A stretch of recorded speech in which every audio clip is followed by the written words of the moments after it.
जय श्री राधे कृष्ण। आप सभी का स्वागत है आपके अपने YouTube चैनल कथा सुख में। प्रिय श्रोताओं, आज की कथा ऐसी है जिसे सुनकर आपका रोम रोम खड़ा हो जाएगा, क्योंकि आज हम सुनाने वाले हैं एक ऐसे अद्भुत, अदृश्य और अनसुने युद्ध की गाथा, जहां एक तरफ थे काल के स्वामी स्वयं यमराज और दूसरी तरफ प्राणों के रखवाले संकट मोचन श्री हनुमान जी। कहते हैं कि जब प्रभु श्री राम जी का पृथ्वी पर समय पूरा हुआ, तब यमराज उन्हें लेने आए।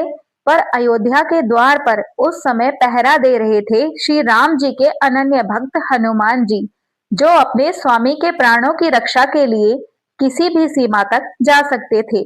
यमराज ने सोचा कि श्री राम जी के प्राण लेना मेरा कर्तव्य है, लेकिन हनुमान जी ने कहा कि मेरे रहते कोई भी मेरे प्रभु के समीप नहीं जा सकता। और बस यहीं से शुरू हुआ एक ऐसा आकाश धरती को कपा देने वाला युद्ध, जहां एक तरफ समय का स्वामी था और दूसरी तरफ वो जिसकी भक्ति ही समय को बदल दे। आगे इस कथा में जो हुआ वो आज तक किसी ने कल्पना ही नहीं की। आखिरकार किसकी विजय हुई, राम भक्त की या काल के देव की? किसने झुकाया अपना मस्तक और किसने देखा ब्रह्मांड का दिव्य रहस्य? आइए इसी रहस्यमयी, अद्भुत और रोमांचकारी कथा में प्रवेश करते हैं। बात उस समय की है कि जब कोई भी यमदूत अयोध्या में प्रवेश नहीं कर पाया, तो इस बात से क्रोधित हो यमराज स्वयं ही अपने महिषी भैंसे पर बैठकर अयोध्या की ओर चल दिए। पर यह क्या, जैसे ही वे अयोध्या के द्वार पर पहुंचे, तभी श्री राम भक्त हनुमान ने उनका रास्ता रोक दिया और उनसे अंदर प्रवेश करने का कारण पूछा। हनुमान जी और यमराज जी दोनों के बीच काफी कहासुनी के बाद भी जब हनुमान जी ने यमराज को अंदर जाने से रोका, तो इससे क्रोधित हो यमराज ने अपने भयानक यमदंड से हनुमान जी पर प्रहार किया।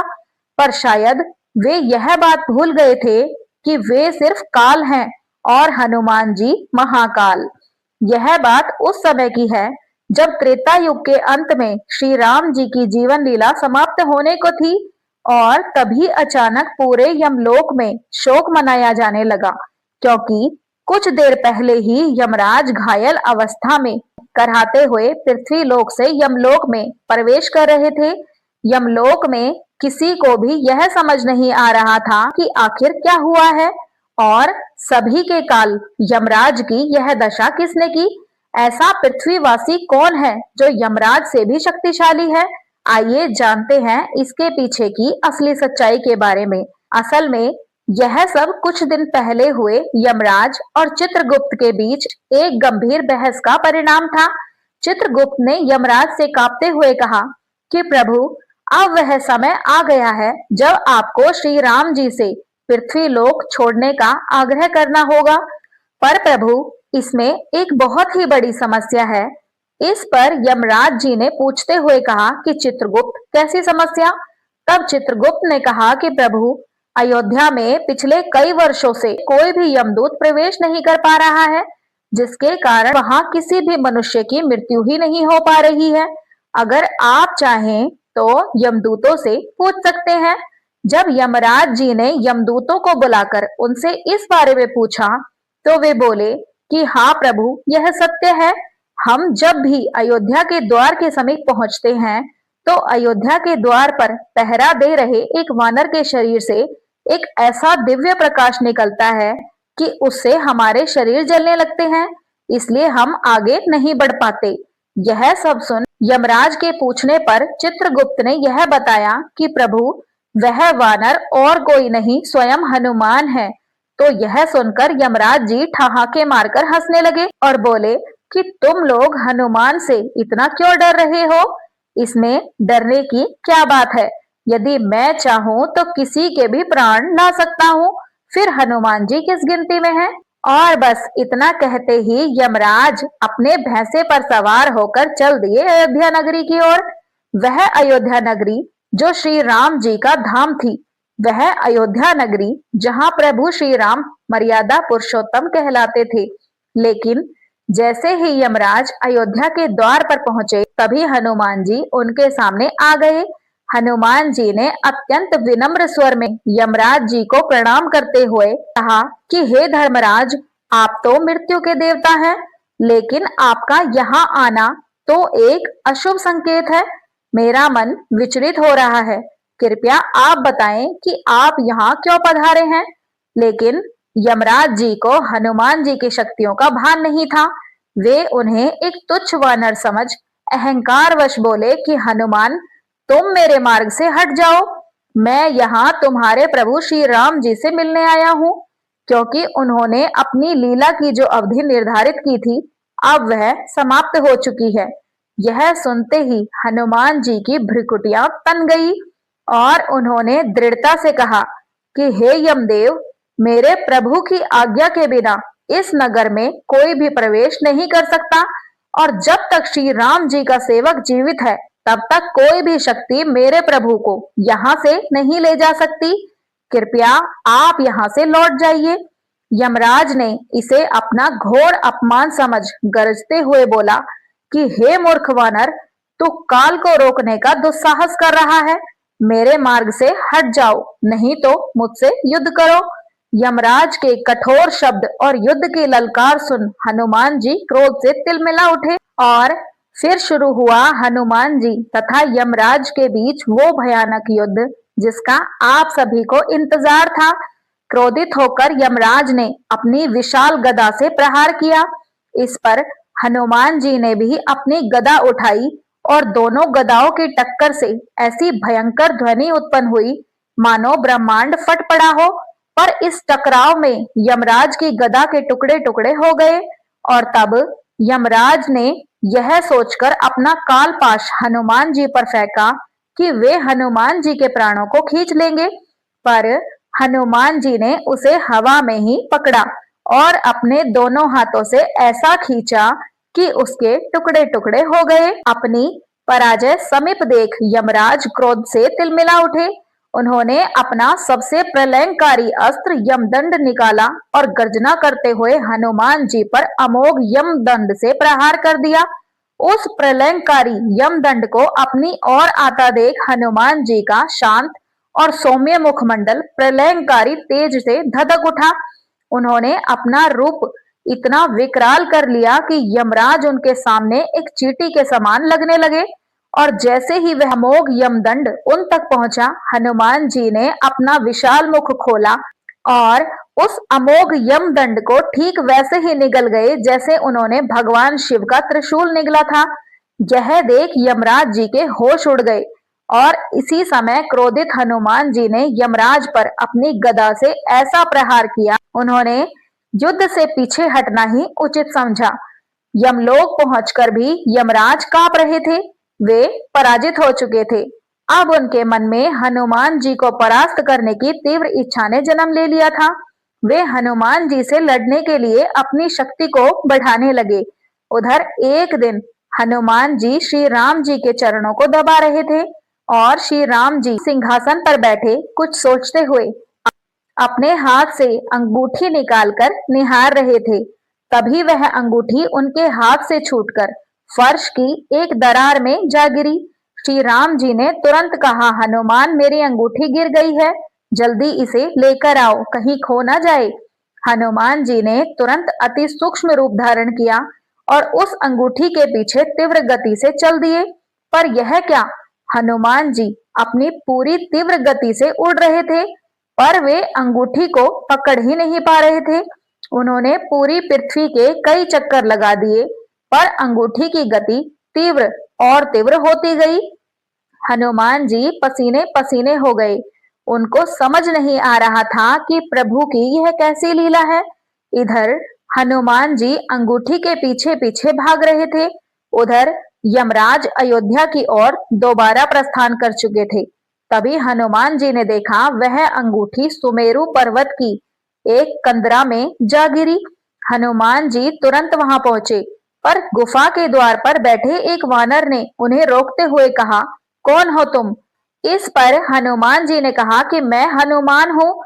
यह सुनकर वह द्वारपाल वानर ठहाके मारकर हंसते हुए बोला इतना दुर्बल वानर हनुमान कैसे हो सकता है? और असली हनुमान जी तो अंदर बैठे हैं। यह सुन आश्चर्य से हनुमान जी ने अंदर वाले हनुमान जी से मिलने की इच्छा जताई। जैसे ही द्वारपाल वानर अनुमति लेकर आया, हनुमान जी ने अंदर प्रवेश किया और अंदर आते ही उन्होंने एक ऐसे दिव्य वातावरण का अनुभव किया जो स्वयं श्री राम के समीप होने से भी अधिक मनोरम था। और तभी सामने सिंहासन पर बैठे एक अत्यंत दिव्य और विशाल हनुमान जी ने कहा, आओ हनुमान, तुम्हारा स्वागत है। इस पर हनुमान जी ने कहा कि हम दोनों हनुमान कैसे हो सकते हैं? तो उन विशाल हनुमान ने कहा कि मैं पिछले कल्प का हनुमान हूँ और तुम इस कल्प के हनुमान हो। कहो क्यों आए हो? तब हनुमान जी ने बताया कि मैं प्रभु श्री राम जी की अंगूठी लेने यहाँ आया हूँ। वह इसी गुफा में आई है। इस पर उस विशाल देहधारी हनुमान जी ने अंगूठियों की एक विशाल ढेर को दिखाते हुए कहा कि ले लो, इसमें से जो भी हो। हनुमान जी उन सारी अंगूठियों को देखकर आश्चर्य में रह गए। तब अंदर बैठे हनुमान जी ने समझाया कि जब जब पृथ्वी पर श्री राम की अवतार लीला पूर्ण होती है, श्री राम अपने हनुमान को इसी तरह अंगूठी लेने भेजते हैं और यहाँ वो अंगूठी एक से दो हो जाती है। एक हनुमान लेकर चले जाते हैं, दूसरी यहीं रह जाती है और यह लो तुम्हारी अंगूठी। इधर हनुमान जी इस लीला में उलझे थे और उधर यमराज अपनी पूरी शक्ति से अयोध्या के द्वार पर पहुंचकर हनुमान जी को पुकारने लगे। और तभी वहां एक आकाशवाणी हुई, हे धर्मराज, श्री राम आपका इंतजार कर रहे हैं। आप हनुमान के आने से पहले उनके महल में प्रवेश करें। यमराज ने अपना वेश बदला और तुरंत ही श्री राम के भवन में प्रवेश किया। श्री राम जी ने उन्हें बैठने को कहा। तब यमराज ने प्रणाम करते हुए कहा कि प्रभु, हमारा आपका यह वार्तालाप अत्यंत ही गुप्त है, इसे कोई भी सुनने ना पाए। ऐसा उपाय करें कि जो भी इसे सुने उसे मृत्यु दंड दे दिया जाए।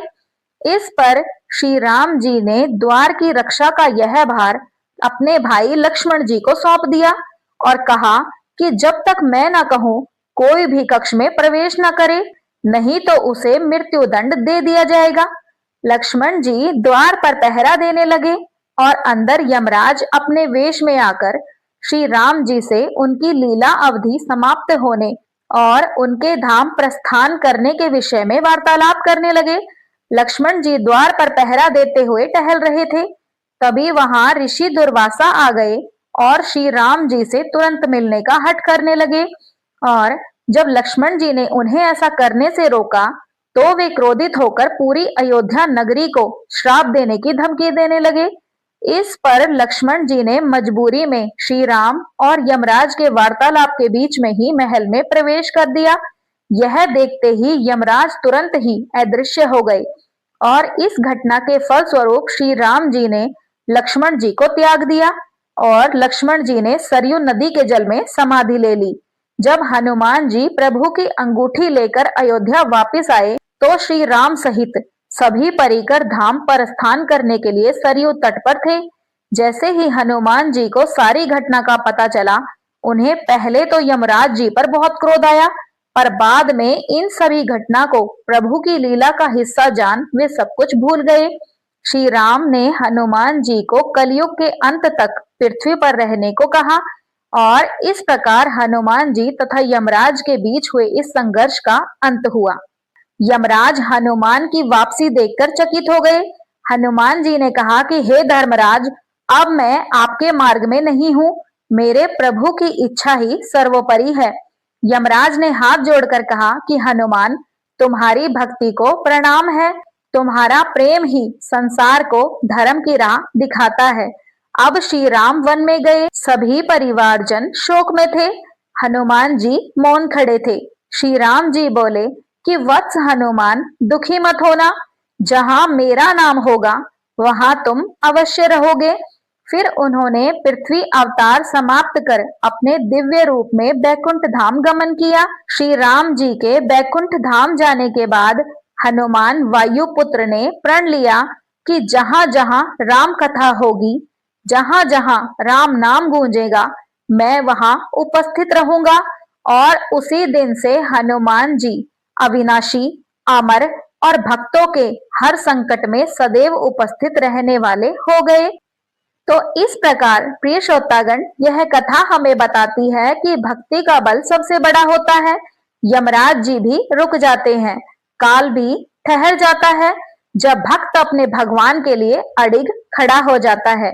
तो सभी प्रेम से बोलिए जय श्री राम, जय बजरंग बली। प्रिय भक्तजनों, यदि आपको हनुमान जी और यमराज के इस अद्भुत, दिव्य और रहस्यमय युद्ध की कथा पसंद आई हो, आपके मन को स्पर्श की गई हो, तो कृपया हमारे इस भक्तिमय प्रयास को एक लाइक अवश्य दीजिएगा।